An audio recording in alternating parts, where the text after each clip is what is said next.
Hello বন্ধুরা, তোমরা কেমন আছো? সবাই আশা করছি সবাই ভালো আছো। চলে এসেছি তোমাদের সামনে আরো একটি ফ্রেশ ভিডিও নিয়ে। আমাদের বাড়ির এখানে রথ হয়েছিল আর সবাই মিলে রথ দেখতে গিয়েছিল। আর এটা ছিল বন্ধুরা উল্টো রথ, মানে হলো জগন্নাথ দেব, বলরাম ও সুভদ্রা তার মাসি বাড়ি থেকে বাড়ি ফিরছে। আর বন্ধুরা এখানে এতটাই ক্রাউড থাকার জন্য আমি এখানে কথা বলতে পারছি না, তাই ভয়েস ওভার দিচ্ছি। যারা যারা ভগবানের কাছে মানসিক রেখেছিল তারা সবাই মিলে বাতাসার লুট দিচ্ছিল।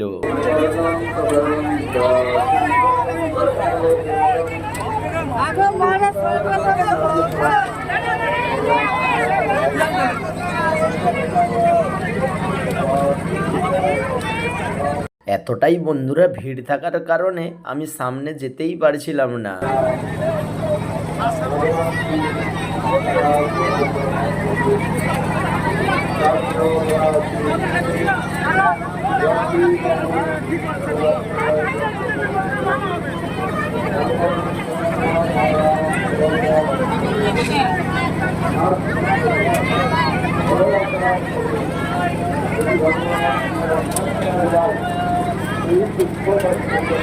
অবশেষে বন্ধুরা কোনো রকম ভাবে আমি ভগবানের সামনে এলাম। রথের ওপর রয়েছে আমাদের দুটো ঠাকুর মশাই, আর রয়েছে আমাদের জগন্নাথ দেব, বলরাম ও সুভদ্রা। আমার তো ভগবানের দর্শন করে মন প্রাণ জুড়িয়ে গেল। তাই ভগবান, আমি তোমার কাছে প্রে করছি তুমি সবার মঙ্গল করো। আর বন্ধুরা পাশেই রয়েছিল আরো একটি রথ। বন্ধুরা রথটি খুব সুন্দর করে সাজিয়েছে। বন্ধুরা রথটি এসেছিল আমাদের পাশের গ্রাম থেকে। রথটিকে খুব সুন্দর ভাবে ডেকোরেশন করেছে।